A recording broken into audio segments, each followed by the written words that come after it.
나의 사랑하는 책 비록 헤어졌으나 어머님의 무릎 위에 앉아서 재미있게 성령의 듣던 열매는 말. 사랑과 희락과 화평과 오래 참음과 자비와 양선과 충성과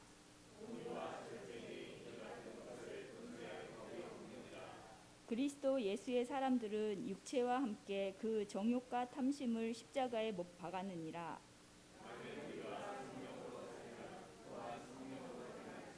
함께요. 헛된 영광을 구하여 서로 노엽게 하거나 서로 투기하지 말지니라. 아멘. 미국의 달라스 신학교 총장을 지낸 유명한 설교관 찰스 스윈돌 목사님의 재미있는 일화를 언젠가 제가 소개시켜 드린 적이 있습니다.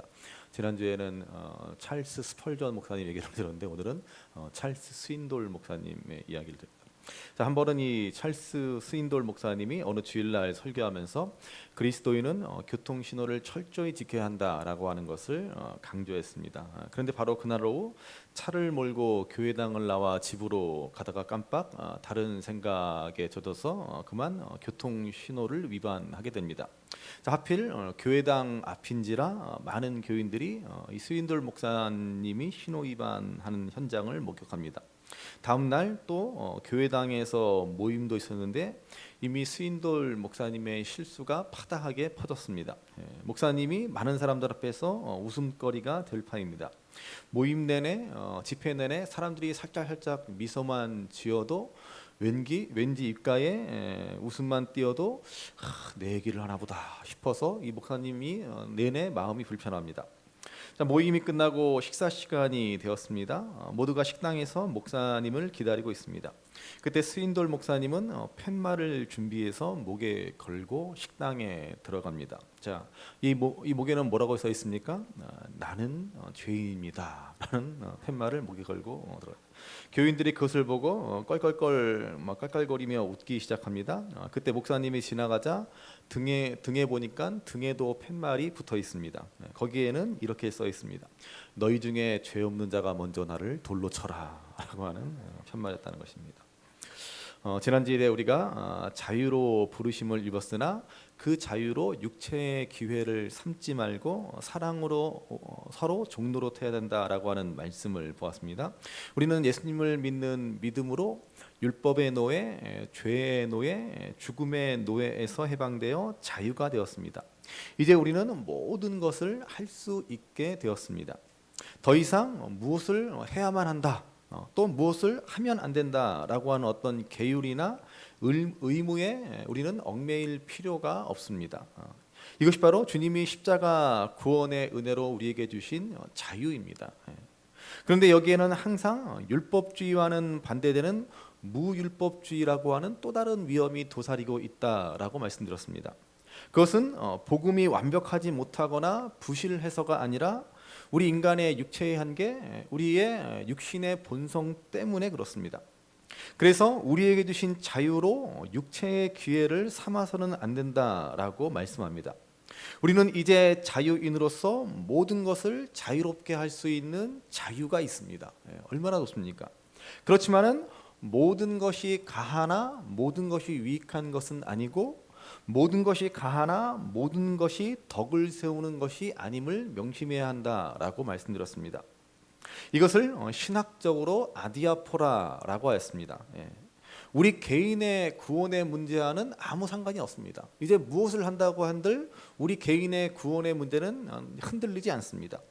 담배를 피운다라고 해서 구원을 못 받는 것도 아니고 술 마시고 다닌다고 해서 구원에서 제외되는 것도 아닙니다. 그렇지만은 성도는 항상 자신의 행동이 다른 사람들에게 끼칠 영향을 염두에 두어야 한다는 것입니다. 서로 덕을 세우는 일에 힘써야 한다는 것입니다. 그것이 바로 아디아포라라고 하는 것입니다. 내 행동으로 인해서 다른 사람이 시험에 들고 다른 사람이 상처를 받는다면 절제하고 삼가하고 끊을 수 있어야 한다라고 하는 말입니다. 그래서 지난주에 찰스 스펄전 목사님의 이야기도 말씀드렸지만은 목사님도 담배 피울 수 있죠. 그렇지만은 목사님이 담배를 피우는 것으로 인해서 성도들이 시험에 들고 목사님이 담배를 피우는 것으로 해서 누군가 또 그거를 따라한다고 한다면 다른 사람을 위한 덕을 세우기 위해서 그런 것들을 삼가할 줄 알아야 한다는 것이죠. 이것이 바로 우리에게 주신 참된 자유를 온전히 누리는 성도의 삶이다라고 했습니다. 내 행동으로 인해서 하나님의 영광이 가려지고 내 행동으로 인해서 교회의 영광과 그 아름다움이 훼손될 수 있다면 내 자유를 스스로 제한해야 합니다. 우리는 그래서 서로 덕을 세우는데 힘을 내야 합니다. 나를 통해서 하나님의 영광과 사랑이 증거되고 이웃이 유익하게 되어야 하는 것입니다. 그것이 바로 사랑으로 서로 종노릇하는 삶임을 말씀드렸습니다. 여러분, 그러므로 내가 지금 참된 자유자인가? 내가 지금 정말 복음 안에서 참된 자유를 누리고 있는가? 그렇지 않은가를 한번 생각해 보시기 바랍니다. 내가 지금 여전히 율법에 사로잡혀 있고 있는 것은 아닌지, 아니면 정반대로 자유를 육체의 기회로 삼아 방종으로 치닫고 있는 것은 아닌지 한번 생각해 보시기 바랍니다. 자, 어떻게 할 수 있습니까? 자, 먼저 여러분, 신앙생활하는 것이 그냥 무거운 짐처럼만 여겨지고 자유가 없는 억압이나 구속과 같이 여겨지고 늘 죄책감에 시달린다면 그러면 나는 여전히 율법주의적인 신앙에서 헤어나오지 못하고 있는 것입니다. 반대로 하나님의 사랑을 알고 이제 하나님을 친밀한 아버지로 여기고 신뢰하지만 하나님의 영광과 교회의 화평을 구하는 일은 별로 중요하게 생각되지도 않고 나로 인해서 다른 이들이 시험에 들거나 낙심에 들거나 말거나 아무 상관도 없고 전혀 안중에도 없고 오로지 예수님을 믿는다고 하면서 내 이익과 내 자존심만 중요하다면 그는 신앙이라는 이름으로 여전히 방종을 일삼는 사람이라고 할 수 있습니다. 자유를 육체의 기회로 삼고 있는 것입니다. 그러므로 우리는 자유로 부르심을 입었으나 이 자유로 육체의 기회를 삼지 말고 사랑으로 서로 종노릇해야 한다라고 했습니다. 하나님의 영광과 교회의 화평과 이웃의 유익을 위해서 내가 모든 것을 할 수 있는 자유가 있으나 절제하고 삼가하고 섬기고 헌신할 줄 알아야 하는 것입니다. 지난 주일 말씀을 통해서 이러한 참된 자유자의 삶을 살아야 함을 우리가 보았습니다. 자, 그런데 여기에 문제가 한 가지 있습니다. 그것은 바로 이 일이 결코 우리의 노력과 우리의 결심만으로는 되지 않는다는 것입니다. 우리 육신의 본성, 우리 육체는 결코 우리를 자유자로 참된 자유를 누리게 내버려 두지 않습니다. 때문에 우리는 본성에 이끌려 자꾸 육체의 일을 도모하게 됩니다. 그래서 하나님이 우리에게 주신 것이 무엇입니까? 바로 성령님이십니다. 그래서 우리가 미처 지난주에 다 보지 못했지만 지난주일 말씀이었던 갈라디아서 5장 16절에서 19절의 말씀을 한번 보시기 바랍니다. 거기에 보시면 이렇게 말씀하고 있습니다. 갈라디아서 5장 16절에서 19절 같이 읽습니다. 내가 이르노니 너희는 성령을 따라 행하라. 그리하면 육체의 욕심을 이루지 아니하리라. 육체의 소욕은 성령을 거스르고 성령은 육체를 거스르나니 이 둘이 서로 대적하므로 너희가 원하는 것을 하지 못하게 하려 함이니라. 너희가 만일 성령의 인도하시는 바가 되면 율법 아래에 있지 아니하리라. 아멘. 여러분, 하나님이 우리에게 주신 구원의 방편은 세 가지가 있다라고 제가 몇 번 말씀드렸습니다. 예수님으로 말미암아 하나님이 우리에게 주신 세 가지 구원의 방편이 무엇입니까? 이것은 여러분 너무나 중요한 것인데 우리가 사실 잘 모르고 있습니다. 분명히 제가 몇 번 말씀드렸는데도 우리가 하나님이 우리에게 주신 구원의 방편이 무엇인지를 잘 모르기 때문에 도대체 구원받은 삶이 무엇인지, 우리가 구원받아서 어떻게 살아야 하는지를 잘 모르고 있습니다. 자, 구원의 방편은 세 가지입니다. 첫 번째는 십자가입니다. 이 십자가로 어떤 일이 우리에게 벌어졌습니까? 우리는 의롭다 여김을 받고 하나님의 백성, 하나님의 자녀가 되었습니다. 여기까지는 그래도 우리가 다 아는 이야기입니다. 워낙에 많이 듣는 이야기니까. 자, 두 번째로 하나님이 우리에게 주신 구원의 방편이 있습니다. 그게 뭘까요? 바로 오늘 본문에서 말씀하는 성령님입니다. 하나님은 구원받은 하나님의 백성들에게 성령님을 보내십니다. 그러면 우리에게 어떤 일이 벌어집니까? 성령님으로 인해 우리는 하나님의 백성다운 삶을 비로소 살아갈 수 있게 되는 것입니다. 십자가로 말미암아 구원의 은혜는 받았지만 여전히 우리는 육체 가운데 육체의 본성을 따라 살아가게 됩니다. 그렇지만 이제 성령님이 우리에게 임하심으로, 성령님이 우리와 함께 하심으로 이제 비로소 하나님 백성다운 의로운 삶을 살아갈 능력을 얻게 되는 것입니다. 자, 그리고 세 번째 구원의 방편도 아셔야 됩니다. 자, 세 번째 구원의 방편이 무엇입니까? 첫 번째는 십자가, 두 번째는 성령님, 그리고 세 번째 우리에게 주신 구원의 방편이 뭐예요? 뭘까요? 아시는 분? 다 알지만 이런 저런 쉬운 문제를 목사님은 무슨 문제라고 내고 있나 그러면서 다 입을 다물고 계시죠. 세 번째로 우리에게 주신 구원의 방편은 바로 교회입니다.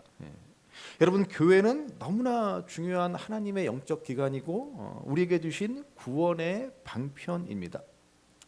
자, 하나님은 자녀된 우리들이 예수님을 머리로 한 교회가 되게 하십니다. 그래서 교회가 된 우리에게 어떤 일이 일어났습니까? 도대체 왜 하나님은 우리를 교회가 되게 하셨습니까?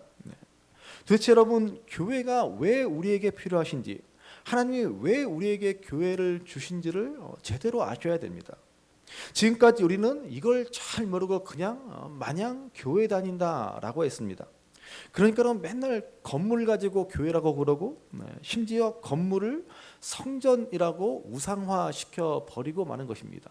그러나 누누이 강조하지만은 건물과 교회는 아무 상관이 없습니다. 단지 교회된 우리가 모이는 곳, 교회당, 모여서 예배를 드리는 곳, 예배당일 뿐이지 이 건물이 교회이지 않습니다. 교회는 믿는 우리들의 모임이지 않습니까? 자, 그러면 우리가 그리스도의 몸된 교회가 되는데 어떤 일이 그러면 우리에게 일어났습니까? 바로 진정한 하나됨, 연합, 일치를 경험하게 되는 것이고, 이를 통해서 이 땅에서도 저 위에 하나님 나라를 맛보고 경험하게 되는 것입니다. 이것이 바로 우리에게 구원의 방편으로 주신 교회라고 하는 것입니다. 그러면 여러분, 과연 1000명, 2000명, 3000명, 4000명 중형교회, 대형 교회를 과연 진정한 의미에서의 교회라고 말할 수 있겠습니까? 그 안에서 과연 그 많은 사람들이 하나 되고 연합되고 일치되는 일이 가능할 수 있겠습니까? 누가 누군지도 모르는데, 이름도 모르는데, 같은 교회를 다니면서도 같은 교회 교인인지조차도 모르는데, 예전에 그 강남의 그 소망교회 곽선희 목사님이 그런 얘기를 하시더라고.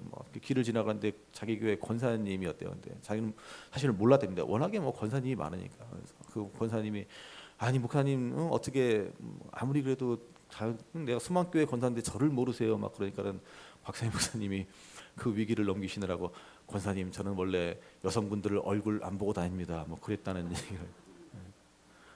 농담으로 위트로 그걸 잘 넘기셨지만은, 아니 자기네 교회 권사도 모르는 목사님 모르는데 그걸 과연 교회라고 말할 수 있을까요, 여러분? 있겠습니까? 그럼 어떻게 그 큰 교회가 사랑으로 연합되고 하나 되고 일치될 수 있겠습니까? 우리 같이 작은 교회도 사실은 어려운데. 그러니까는 이 땅의 목사님과 성도들이 큰 교회, 대형 교회를 추구하는 것은 여러분, 복음의 본질, 구원의 본질에서 상당히 멀어질 수 있는 위험이 있는 것입니다. 물론 큰 교회, 대형 교회가 무조건 잘못되었다라고 말할 수 있는 것은 아닙니다. 그러나 자칫 교회의 본질을 잃어버릴 수 있는 것입니다. 이것을 관가한 채 무조건 대형화를 추구하고 그것을 부흥이라고 여기는 심각한 오류를 범할 수 있다는 것입니다. 진짜 구원의 방편을, 구원의 길을 잃어버리고 마는데. 그러니까 여러분, 우리 같이 작은 교회 다니는 게 얼마나 감사하고 다행스러운 일입니까? 아멘. 좋긴 뭐 좋아, 또 속으로 또 그러시는구나. 사실 이 작은 교회도 하나된가 일치가 어려운 것도 사실인데, 제가 아시는 대로 우리 권사님들 모시고 이제 갑자기 번개로 효도관광을 다녀왔지만은 한 6분 7분 모시고 다니는 것도 아주 힘들어 죽겠어요. 그냥 아침에 일어나서 싸우고 자기 전에 싸우고 밥 먹다가 싸우고 그냥 좀 얼마나 싸우시는지 그냥. 예. 그래도 참 제가 감사한 게 얼마나 신앙의 연륜과 경륜이 있으신 분들입니까? 그래서 그렇게 그냥 싸움박질을 하시고 또 그냥 화해하시고 또 싸우고 또 화해하시고 그렇습니다. 우리 젊으신 분들은 따라가지 못하죠. 교회는 각양각색의 사람들이 모여서 주 안에서 하나 되는 곳입니다. 연합과 일치를 통해서 하나님 나라를 맛보는 곳이 교회입니다. 이것이 바로 구원의 방편으로 우리에게 주신 교회라고 하는 것이죠. 그렇지만 사실 작은 교회도 연합과 일치가 어려운 것이 사실입니다. 그러니 큰 교회는 어때요? 그냥 포기하고 생각도 안 하고 그냥 맨날 말로만 하나 되자라고 말하고 끝나는 것이죠. 그러니 여러분, 이 땅에 교회들이 바로 설 수 있겠습니까? 물론 하나됨과 연합과 일치가 단순히 교인들끼리 서로 잘 알고 서로 친하게 지내는 것을 의미하는 것은 아닙니다. 그렇지만 기본적으로 우리 가운데 서로 사귐이 있어서 일치가 되고 연합할 수 있지 않겠습니까? 아무튼 하나님은 우리에게 구원의 방편으로 3가지를 주셨어요. 십자가와 성령님 그리고 교회를 주셨다는 사실을 명심하시기 바랍니다. 십자가로 하나님의 백성 되게 하셨고, 성령님의 인도로 하나님의 백성답게 살게 하셨고, 그리고 우리를 교회가 되게 하시어 진정한 연합과 일치를 통해 하나님 나라를 이 땅에서 맛보며 살아가게 하신 것입니다. 그래서 우리가 이 땅에서 구원받은 하나님의 백성으로서 이제 참된 자유자의 삶을 살고 하나님의 백성답게 사랑으로 서로 종노릇하는 삶을 살고자 한다면 반드시 성령님의 인도하심을 따라 살아야 한다는 것입니다. 오늘 본문이 바로 이 사실을 우리에게 말씀해 주고 있습니다. 먼저 오늘 본문 앞에 16절을 한번 보시기 바랍니다. 16절 말씀 다시 한번 읽어보겠습니다. 내가 이르노니 너희는 성령을 따라 행하라. 그리하면 육체의 욕심을 이루지 아니하리라. 아멘. 성령을 따라 행하라. 이렇게 말씀합니다. 우리가 십자가로 인해 구원을 받았다고 하지만 우리 스스로 결심하고 우리의 결단과 노력 가지고 우리가 하나님 백성답게 살아갈 수 있는 것이 아닙니다. 우리 안에 정말 새로운 생명이 들어와 있지만 우리는 여전히 육체 가운데 살아가기 때문에 이 죄의 습관들, 육체의 소욕이 끊임없이 정말 끈질게 우리를 붙잡고 놓아주지를 않습니다. 사도 바울은 그래서 우리가 육체의 욕심을 따라 살지 않는 비결은 바로 우리 힘이 아닌 성령에 있음을 말씀합니다. 여러분, 여기에 바로 우리 신앙생활의 핵심이 있는 것입니다. 믿음 생활은 다름 아닌 성령님의 인도하심을 따라 그분의 충만함을 경험하며 사는 것입니다. 우리가 아무리 열심히 착한 일을 행하고 많은 기도를 드리고 예배를 빠지지 않고 정말 내 몸을 불사르게 내어주는 헌신을 하나님과 교회 앞에 드린다고 해도 성령을 따라 행하지 않는 것이라면 그것은 아무 소용이 없습니다. 이 모든 경건하고 거룩해 보이는 일도 성령의 인도하심이 아니면 결국 그것은 육체의 일, 내 자랑, 내 의가 되고 마는 것입니다. 그래서 우리가 성령을 따라 행하고자 한다면 먼저 성령의 역사를 여러분 바로 이해하셔야 합니다. 자, 오늘 25절 말씀을 보시죠. 25절 우리가 다시 한번 읽겠습니다. 만일 우리가 성령으로 살면 또한 성령으로 행할지니. 아멘. 자, 우리가 십자가로 구원받아 이제 성령으로 살게 되었습니다. 모든 진실한 성도는 성령으로 거듭난 사람들입니다. 우리는 그저 막연한 도덕성을 가지고 남들보다 조금 더 내가 선하고 도덕적이고 착하게 사는 것을 가지고 그리스도인다운 삶을 살아간다라고 생각해서는 안 됩니다. 그리스도인으로서의 합당한 삶은 우리 안에 성령이 역사할 때 가능합니다. 그런데 문제는 종종 성령의 역사를 잘못 이해하는 분들이 많다는 것입니다. 대부분의 분들이 성령의 역사를 너무나 이상하게 기괴하게 이해하는 경향이 있습니다. 많은 사람들이 그래서 성령의 역사 그러면 무엇보다도 먼저 방언, 뭐 치유, 기적, 뭐 이런 것부터 생각합니다. 뭔가 신비한 것, 뭔가 초자연적인 것을 성령의 역사라고 생각합니다. 그런 것이 있어야 성령의 역사가 있는 것이고, 방언을 해야 좀 그래야 믿음 좀 있는 것이고, 심지어는 어떤 교단에서는 방언을 해야 구원받은 확실한 증거다라고까지 주장하는 분들이 있습니다. 그래서 뭔가 신비한 것, 기이한 일이 있다면 사람들이 정말 막 구름대처럼 몰려갑니다. 그래서 제가 종종 말씀드렸지만은 한때 우리 한국 교회에 금리빨 열풍이 불지 않았습니까? 치아의 아말감이 막 기도 열심히 하면 금리빨로 바뀐대요. 그래서 사람들이 몰려들어서 막 교회마다 막 다 아우성이에요. 어디 가면 내 이 아말감을 금리빨로 바꿔볼까? 여러분, 그게 무슨 성령의 역사입니까? 이빨이 금리빨로 바뀌는 것하고 우리가 구원받은 하나님의 백성답게 살아가는 것하고 무슨 상관이 있습니까? 내 아말감이 금리가 되면 그게 말씀을 따라 제대로 살아가는 것입니까? 마침 우리가 요한복음의 말씀을 매일 성경으로 보는데 예수님께서는 자신을 하늘에서 내려온 생명의 떡이다라고 말씀하시지 않았습니까? 그래서 뭐라고 그랬어요? 썩을 양식을 위해서 일하지 말아라라고 말씀하시지 않습니까? 여러분, 실제로 그런지 어떤지 모르지만은 아말감이 금리로 바뀌면 아마 육신의 양식을 먹는 데는 도움이 될 것입니다. 그렇지만은 그게 무슨 영생의 양식을 위해서 무슨 도움이 되겠습니까? 그런데도 사람들은 분별을 하지 못하고 막 거기 막 성령의 역사가 있대, 거기 뭐 뜨거운 막 은혜가 있대, 막 그러면서 금리빨을 만들고 싶어서 글로 몰려갑니다. 혹시 모르죠. 뭐 여기 계신 분, 우리 성도분들 중에서도 몰래 갔다 오신 분도 있을지는. 이게 다 뭐예요? 성령의 역사를 너무나 잘못 오해하고 있는 것입니다. 또 다시 말씀드리지만 무슨 집회에 가서 목사님이 막 기도하면 무슨 뭐 중국 무슨 무협영화에서 장풍을 쏘듯이 막 뒤로 막 발랑 자빠지고, 그럼 그게 무슨 성령의 역사입니까? 그거랑 성령님의 뜻대로 살아가는 거랑 무슨 상관이 있습니까? 그런데 거기 가서 몰려가서 막 뒤로 자빠지고서 나서 나 은혜 받았다라고 그럽니다. 무슨 은혜를 받았다는 거예요? 뒤로 자빠지는 은혜를 받았습니까? 그게 무슨 은혜예요? 그걸 성령의 역사라고 하면서 괜히 안 넘어지면 믿음 없는 사람처럼 보이니까 다른 사람들도 다 자빠지니까 그냥 나도 그냥 자빠지면서 그럼 나도 믿음이 있구나 뭐 이러고. 그 안 넘어지면 막 목사님이 억지로 막 밀어가지고 막 잡아뜨려서 그걸 가지고 성령의 역사라고 말하고. 여러분, 절대로 속지 마십시오.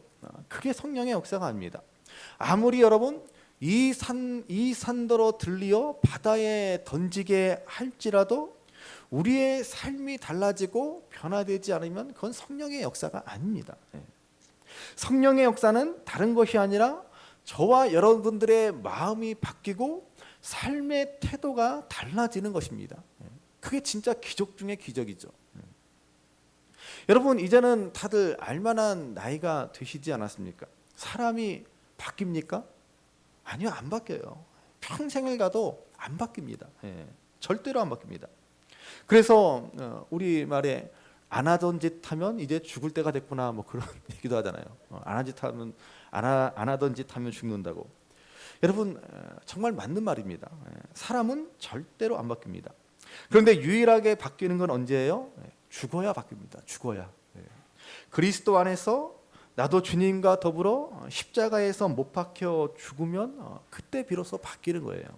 그게 바로 성령의 역사입니다. 그런데도 어리석은 우리들은 본질은 하나도 바뀐 것이 없이 내 심령은, 내 마음은, 내 삶의 태도는, 내 영적 자아는 하나도 변하지 않고서 그저 밖으로 드러나는 특이한 현상, 그걸 가지고 믿음이 있네, 믿음이 없네, 성령의 은혜가 있네, 성령의 은혜가 없네, 뭐 그러고 있는 것입니다. 마치 갈라디아 교인들이 그저 육체의 할례를 행함으로 하나님의 백성으로 인정을 받는다고 여긴 어리석음과 같이 방언을 하고 아말감이 금리빨로 바뀌고 뒤로 나다빠지고 이런 걸로 믿음을 증명하고 싶어하고 성령의 역사라고 생각한다는 것이죠. 거기에 과연 무슨 진정한 변화가 있습니까? 제발 여러분들 정신들 차리셔야 합니다. 그런 거 가지고 자꾸 혹해서 거기에 몰려다니시면 큰일 납니다. 옆에 분들 권면하실까요? 제발 정신 좀 차립시다. 제발 정신 좀 차립시다. 정신 차리셔야 돼요. 그런데 뭐 다시 우리가 요한복음의 말씀을 보면 예수님은 오병이어의 기적을 행하셔서 배고픈 이들의 문제를 해결하십니다. 그러자 어떻게 돼요? 사람들이 예수님을 억지로 임금 삼으려고 하지 않습니까? 그래서 예수님은 그들을 피해 산으로 달아나십니다. 예수님은 그렇게 신비한 이적을 보고 쫓아다니는 무리들을 피하십니다. 그들을 멀리하십니다. 왜요? 진정한 복음의 능력, 성령의 역사는 우리 내면의 변화, 삶의 변화로 나타나는 것이기 때문입니다. 우리 본질이 달라지고 우리 성품이 달라지는 것입니다. 아무리 크고 대단하고 신기한 일이 벌어져도 그저 외적인 하나의 현상에 불과한 일이라면 그것은 절대로 성령의 역사가 아닙니다. 그러므로 우리는 성령의 역사를 바로 이해합니다. 우리 개혁주의 신학의 정수는 바로 이 성령님에 대한 바른 이해에 있습니다. 우리가 예수님을 믿게 되면, 그분을 내 인생의 구주로 고백하게 되면 우리가 하나님으로부터 이 성령님을 선물로 받게 됩니다. 여러분, 이 성령님을 우리가 체험적으로 경험하지 못할 수도 있습니다. 내 안에 성령님이 거하시는데, 나와 지금 성령님이 함께 하신데도 불구하고 아무런 느낌도 갖지 못할 수 있습니다. 그러나 중요한 것은 우리는 이 성령님의 역사를 일생 동안 경험하고 깨닫는 것이어야 한다는 것입니다. 마치 오순절 성령운동주의자들의 잘못된 가르침처럼 우리는 성령 받으면 모든 문제가 다 해결된다라고 절대로 말하지 않습니다. 그게 성령의 역사가 아니에요. 사람들은 자꾸 쉽고 편한 지름길을 찾습니다. 신앙생활에서 마찬가지로 그냥 성령님 받으면 우리 인생의 모든 문제가 한 번에 다 해결되고 우리가 마치 한 번에 다 변화되는 것처럼 그렇게 말하는데, 여러분, 그렇지 않습니다. 아무리 성령님의 크고 놀라운 역사가 우리 가운데 일어나도 그렇게 한 번에 완전히 달라지는 일은 절대로 일어나지 않습니다. 사도 바울을 보시기 바랍니다. 사도 바울조차도 이렇게 고백하지 않습니까? 로마서 7장 21절 23절에서 이 사도 바울이 한 고백을 한번 보시기 바랍니다. 같이 읽습니다. 그러므로 내가 한 법을 깨달았노니 곧 선을 행하기 원하는 나에게 악이 함께 있는 것이로다. 내 속사람으로는 하나님의 법을 즐거워하되 내 지체 속에서 한 다른 법이 내 마음의 법과 싸워 내 지체 속에 있는 죄의 법으로 나를 사로잡는 것을 보는도다. 아멘. 사도 바울은 생명의 법, 성령의 법으로 죄와 사망의 법에서 해방되었음을 선포했습니다. 그래서 성령님의 은혜로 이제 하나님의 법을 사모하며 그것을 소망하며 살아가고 있지만, 여전히 내 속에 또 다른 죄의 법, 사망의 법이 있어서 나를 자꾸 그리로 끌어간다라고 사도 바울조차도 고백하지 않습니까? 여러분, 이게 우리 믿음의 현실이고 우리가 걸어가고 있는 이 믿음의 도상에서 지금 벌어지고 있는 일입니다. 우리가 예수님을 구주로 고백하는 순간 성령님이 우리 안에 오셔서 우리와 함께 동행하시지만, 그렇다고 이제 우리가 완전히 180도 달라진 완전히 새로운 삶을 살아갈 수 있는 것이 아닙니다. 다만 이제 새로운 삶의 길이 우리 앞에 열린 것이고, 이제 우리는 그 완성을 향해서 한 걸음 한 걸음 나아가야 하는 것입니다. 그게 뭐예요? 그것을 바로 우리가 성화라고 하는 것이죠. 모든 그리스도인들은 그래서 바로 이 성화의 도상에 있습니다. 믿음으로 말미암아 칭의를 얻었습니다. 의롭다 여김을 받게 되었습니다. 우리는 실제로 하나도 의롭지 않은데 하나님이 우리를 의롭다 여겨주시는 은혜를 받았습니다. 이제 우리는 죄의 종에서 의의 종으로 신분이 변화되었습니다. 그렇지만 여전히 우리는 죄된 습성, 육체의 본성을 버리지 못하고 살아갑니다. 자, 그러면 어떻게 돼요? 이제 달라진 신분에 합당한 삶을 살아가야 하는 것입니다. 이것이 바로 성화의 과정이고, 이 과정조차도 내 의지와 노력으로 되지 않습니다. 성령의 역사, 성령의 인도하심을 따라 이루어지게 되는 것입니다. 그래서 오늘 말씀은 성령으로 살고 성령으로 행하라 라고 말씀합니다.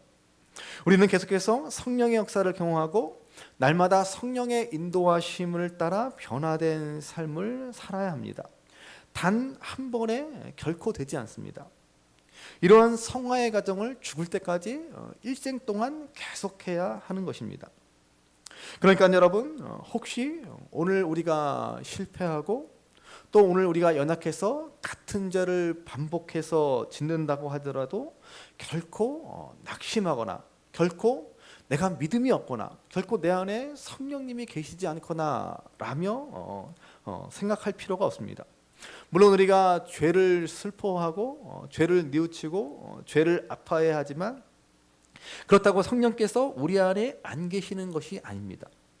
이것이 여러분 구약시대의 성령님과 신약시대의 성령님의 핵심적인 차이입니다. 자, 구약시대에는 선지자나 왕 같은 특별한 사람들에게 성령님이 임하십니다. 그렇지만은 신약시대에는 모든 사람에게 성령님을 부어주십니다. 사도행전을 보시면 오순절날 성령님이 그야말로 은혜의 단비가 쏟아지듯이 모든 사람에게 임합니다. 그때 베드로가 구약의 선지자 요엘의 예언을 인용하면서 뭐라고 말합니까? 사도행전 2장을 보시면 주님의 때가 되면 주님이 약속하신 그 때가 되면 모든 사람 남녀노소 남종 여종 가릴 것 없이 모든 육체에게 성령을 부어주신다라고 말씀하십니다.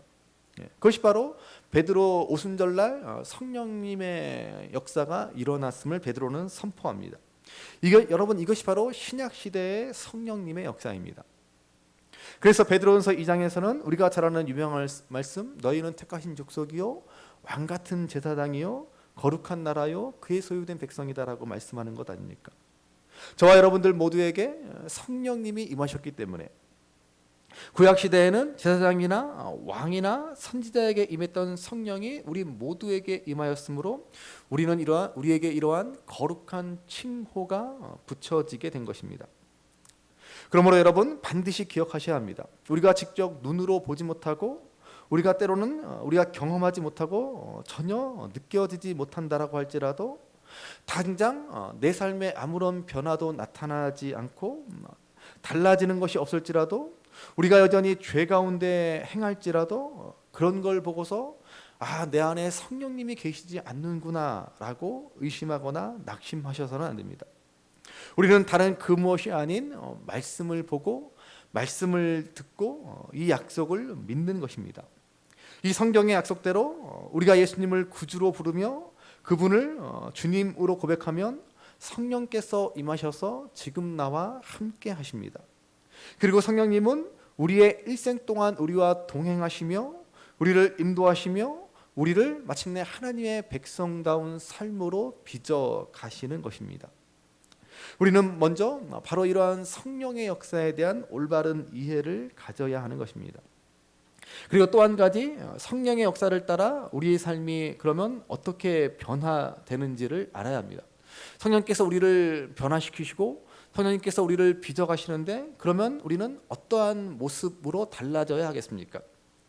성령으로 행하면 우리는 육체의 소욕과 싸우게 됩니다. 그리고 성령의 열매를 맺는 삶을 살아가게 되는 것입니다. 지난 주일에 말씀드렸지만은 육체의 일은 무엇입니까? 크게 세 가지라고 할 수 있는데 음행과 탐심과 그리고 관계를 파괴하는 일이다라고 했습니다. 이것이 우리가 여전히 육체의 본성을 따라서 육체의 습관을 따라 살아가는 죄악된 행실들이라고 말씀드렸습니다. 이것이 전부 다 육체의 일들이고 이것을 한마디로 표현하면 바로 자기 중심적인 삶이라고 말할 수 있습니다. 여러분, 그래서 세상에서 제일 불쌍한 사람이 누군지 아십니까? 세상에서 제일 불쌍한 사람, 그것은 예수님을 믿는다라고 하면서도 자기밖에 모르는 사람들입니다. 자기를 내세우고 싶어하고 자기를 알아주기를 원하고 끝까지 나 이런 사람이야 라고 입버릇처럼 말하며 자신을 놓지 못하는 사람이 예수님 믿으면서 제일 불쌍한 사람입니다. 이런 분들은 결국 신앙생활도 자기 위주입니다. 기도를 그렇게 많이 하는데도 자기를 내세우고 자기 생각만을 주장합니다. 자신은 오히려 기도를 많이 하기 때문에 내 생각이 옳다며 내 주장을 굽히지 않습니다. 기도를 잘못하고 있는 것입니다. 기도를 헛한 것입니다. 우리가 정말 믿음의 사람, 성령의 사람, 참된 기도의 사람이 되면 어떻게 됩니까? 자기를 주장하지 않습니다. 자기 중심적인 삶에서 벗어나게 됩니다.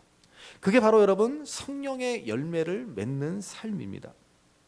그래서 본문 22절, 23절 말씀을 보시기 바랍니다. 성령의 9가지 열매를 이렇게 말합니다. 우리 잘 아시겠지만 같이 읽습니다.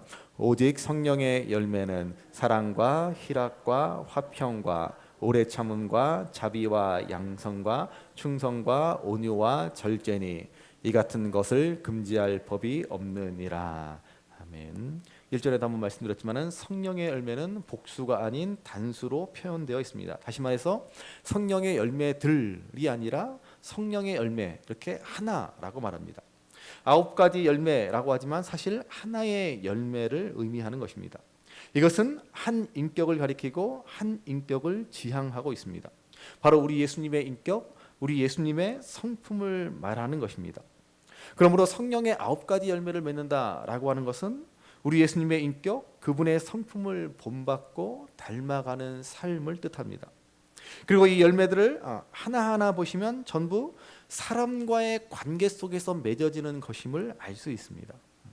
그러므로 우리가 성령의 열매를 맺는다는 것은 성령이 우리에게 행하시는 일이고 그것은 다름 아닌 주님의 인격, 그분의 성품을 닮아가는 것이고 이것은 다른 사람과의 관계 속에서 맺어지는 열매라는 사실을 명심하셔야 합니다.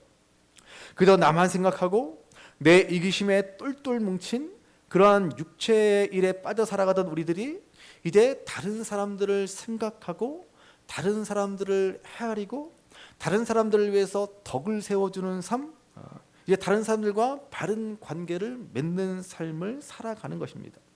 이것이 바로 십자가로 구원받은 하나님의 백성들이 이제 구원에 합당한 성화의 삶을 살아가는 모습입니다. 중요한 것은 이 성령의 9가지 열매를 맺으면 여러분 정말 오랜 인내가 필요하다는 사실을 명심하셔야 합니다. 우리가 성도가 되면 이 모든 것이 일사천리로 하루아침에 이루어지는 것이 절대로 아닙니다.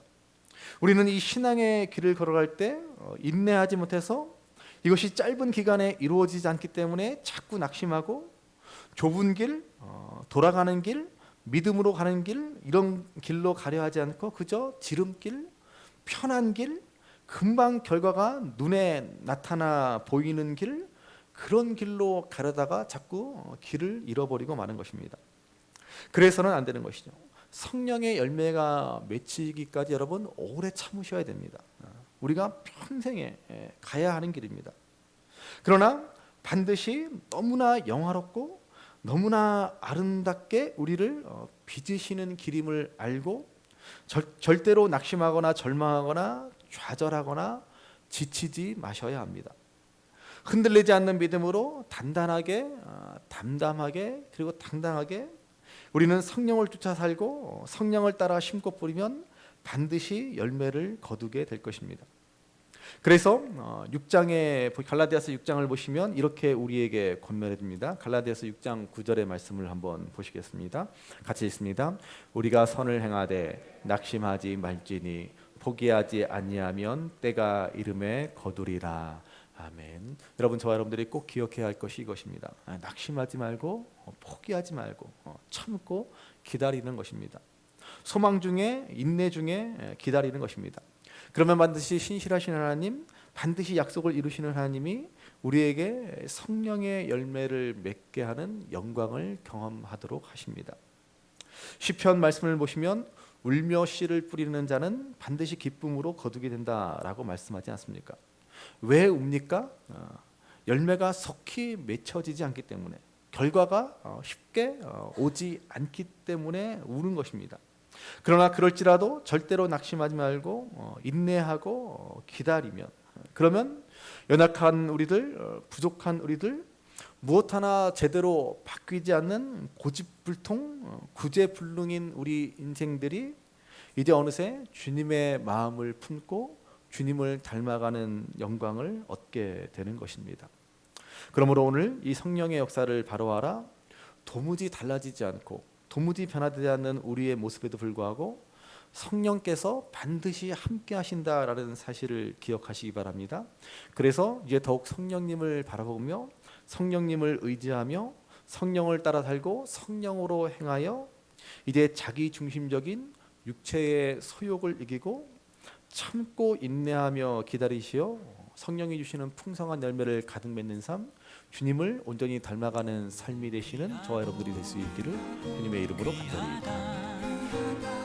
우리 어머님이 들려주시던 재미있게 듣던 말이 책 중에 있으니 이 성경심이 사랑합니다. 나의 사랑하는 책 비록 헤어졌으나